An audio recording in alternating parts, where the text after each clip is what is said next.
Hi everyone, we are Dan and Michelle. We have a couples travel website called Honeymoon Always. We focus on like romantic and adventure couples travel. So we are here to tell you today one of our favorite hacks for getting a luxury experience at an affordable price. One of our favorite things to do together is to eat delicious food. Another thing that's really big for us is saving money. We love a good deal.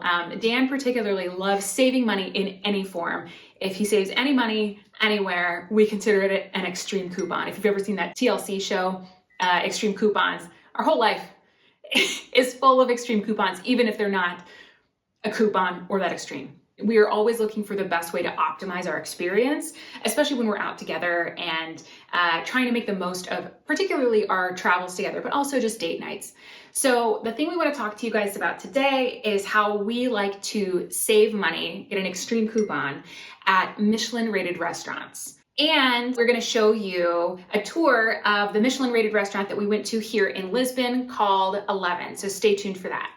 Make sure you hit the alert bell to get alerts for our newest videos. Like and subscribe to our channel. We are looking to hit 5,000 subscribers. That's our next goal. So please help us get there and follow along with us on Instagram at Honeymoon Always. So we didn't always eat like this. I grew up in a family of 6 kids with one income from the military. So we weren't eating out that much, if at all. And then, I had a large family too, but I just didn't branch out all that much. And I, to this day, have a little bit more reserved palate. Because I didn't try a whole lot of things. Yeah. But then I met Dan, who went to culinary school, and he has a true love for exploring different types of food. So that's something we really like to enjoy together. Yeah. So our first trip together, it was 5 or 6 months into dating, and we went to New York City. And part of the reason I wanted to go was to eat at some Michelin-rated restaurants. And I think that kind of scared you a little bit. It sure did. I mean, Red Robin was my end all be all for places to go. And so it wasn't something that I was used to. I was nervous I was going to feel uncomfortable. I didn't feel like I was a fancy rich person, so it didn't make sense to me to go to these places. But Dan really showed me how it's done and that no one needs to feel uncomfortable going into those places. It can be a really, really wonderful experience. So when we went to New York City that time, we were younger, we were early in our careers, and so we wanted to eat at fine dining restaurants, but we didn't have huge budgets to just blow on whatever. And especially we wanted to go to multiple restaurants and try out, all the things he was looking forward to trying. So we couldn't spend hundreds of dollars on these meals. Yeah, so I was looking at the different restaurants trying to pick probably one out to be our big splurge when I realized we could afford multiple by going at lunch. Here's the hack, ladies and gentlemen. It's just a lunchtime meal. And the lovely thing about saving money at lunch is that you'll have a beautiful experience. You'll get to taste the food and have a really great ambiance and not feel like that urgency to have the absolute most best perfect experience. You're not spending quite as much as you would at dinner. So it takes a little bit of the pressure off, especially if you're early in on trying these fancy restaurants. Another way to save money at a Michelin restaurant is if you're going for dinner, there are several Michelin-rated restaurants that serve food made for sharing. So we were in DC a couple of years ago, and we went to Rose's Luxury, and that's how their menu is set up. So we shared about 6 dishes, which is great because you get to try so many different things. We left there full, happy, and with a bill under $90. And if you feel like you won't belong in a Michelin-rated restaurant, just go and feel comfortable. You're going for lunch, so it's going to be a little more laid back. And feel free to ask the waiter any questions you have. They're there to help you have a great experience. They're the best of the best. I will tell you one intimidation horror story, which was on our first trip to New York City. We went to a restaurant that was so fancy that they had probably 8 waiters for the table of the 2 of us who were kind of constantly dancing around and swapping out our silverware. And one time Dan spilled on the tablecloth and one of the waiters comes up and he's like, "I'm so sorry," as though he had made the spill. And then he covered it up with a napkin so we didn't have to look at the eyesore again. But the thing that made me uncomfortable was that I brought my cheap $30 Nordstrom Rack purse, and they brought me a footstool to put my purse on because it shouldn't go on the ground, except it practically had the contents of the ground in the purse. It is not a nice purse. So I felt a little bit uncomfortable there, but that's been one out of 10 or so? Yeah, 15 nice restaurants that we've been to. So more than not, you're going to feel comfortable and you're not going to feel like you don't belong.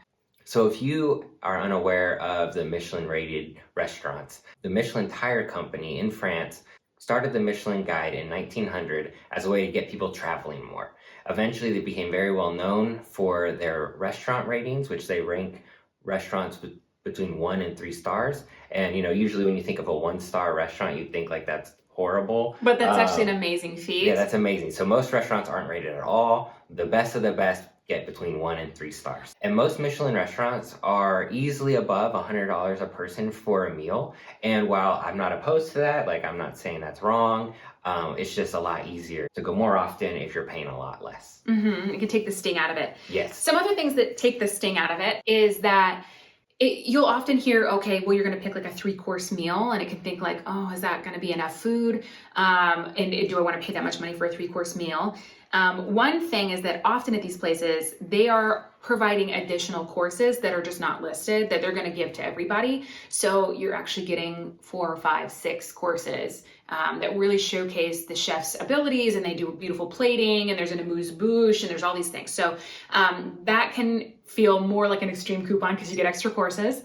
And then what I hear sometimes is that people are worried that, they see those tiny plates and they think they're going to leave hungry because, especially coming from America, you're used to like giant, like big as your face plate burritos. And like, people want to pay not a lot of money for, a lot of food. And while this isn't one of those circumstances where it's going to be like an all-you-can-eat buffet, the food is so well prepared and it's often so rich. I've never left one of these restaurants hungry. Again, you're eating 4, 5, 6 courses, and it's made with so many rich butters and like lards and stuff that I personally have never left hungry. I'm sure it happens, but that's not been a problem for us. Which is another reason it's an extreme coupon, is because if you go there for lunch, then you're not really hungry for a full dinner. I will say, when we went to this one in Lisbon, we didn't have dinner. Yeah. So we were full for the rest of the day. And it was just a really beautiful meal. One other thing I want to say about these things is that what I didn't expect when we got into eating at these fancy restaurants is, not all Michelin-rated restaurants are like a euphoric experience, but every once in a while you have a meal that's so good, you want to cry. And it's so like, the world is beautiful. Everything is happy. Like just every so often, it's a really beautiful, artistic, soul fulfilling experience. And so if you get to have something like that, it's great. And if you can do it for less expensive at lunch, we recommend it. So this most recent experience was here in Lisbon, where we went to a restaurant called 11. It's a really beautiful restaurant up on the hill. You get a beautiful view, and there's all these open glass windows. And so, yeah, the view is really beautiful. And we came right as it opened at about 12:30, which is normal European eating time for lunch. And we sat down, we got to enjoy it. They had some beautiful art, and the music was really chill. It was a very relaxed ambiance. And one small detail about the restaurant that I loved was they actually had a bookshelf full of old Michelin guides that went all the way back to 1900. They had almost every single year in there, so that was pretty cool. Yeah. And for our lunch, we went with a 3-course meal, which was 37 euros and 50 cents.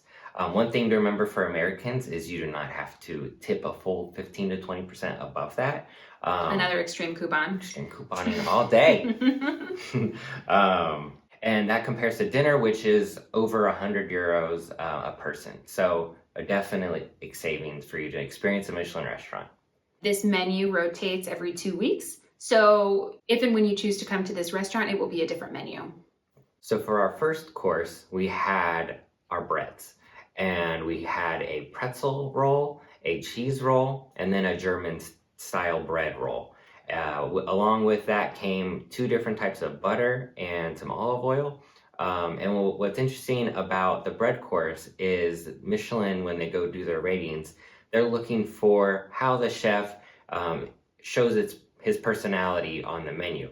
And the chef at 11 is actually German, so we saw that come through with the bread. The next course was another surprise course, the amuse-bouche, which is meant to kind of cleanse your palate and prepare you for what is to come. It's usually, 1 or 2 bites. We had a cherry gazpacho that had some shrimp in it, 2 little bites of shrimp, and it was really nice. It was very tart and sweet. So then on to what we actually ordered. So our starter was the veal gazpacho, and That came with a very beautifully plated, very thinly sliced veal, and had some greens, a hard cheese, and some sardine pieces, and a couple other things that added a ton of flavor. And for our main dishes, I ordered the stingray, which came perfectly cooked, and it was served with rice and some broccoli and cauliflower, all with a very lemony, fresh taste. I ordered the duck that came with potatoes on the side, and it was lovely. I will say that it was enough food that I shared a lot of it with Dan because it was too much for me to eat myself. So if you're worried about portion sizes, that might say something, or maybe it doesn't. I have no idea. And for dessert, going back to the amazing service at a Michelin-Rated restaurant, they noticed that we ordered both desserts, one each, and instead of bringing them at the same time, asked if we wanted them served separately so that way we could share, which is what we did. So we had our cheese course, which was served on a plate shaped like Portugal, including the Azores Islands. And for our dessert, we had the souffle that came with chocolate ice cream and a couple other accompaniments, including some gold leaf, so we felt extra fancy. It was really nice because it was a really hot caramel souffle paired with the really chilled ice cream and a variety of different textures, which made it a really wonderful dessert experience. Yes. And for our final extreme coupon, they gave us a last surprise dessert course. This came with a caramelized crisp and a coconut chew thing and the most delicious raspberry gummy. It had like the sour beads that you would get on a Sour Patch Kids around it. It was so delicious. Such a fun way to end the meal. Definitely. So we hope you guys enjoyed our top secret hack for saving money at Michelin-rated restaurants, as well as our tour of the 11 restaurant here in Lisbon. If you have been to a Michelin-rated restaurant that you love, please let us know in the comments. We're always looking for fun places to go and eat and really enjoy. We hope you guys were able to use this tip as you go on vacation or as you're looking to just plan a date night with your significant other. Make sure you are liked and subscribed to our channel and follow along on Instagram for more hot tips from Michelle and Dan. Okay. Extreme coupons. Extreme coupons. Okay, bye.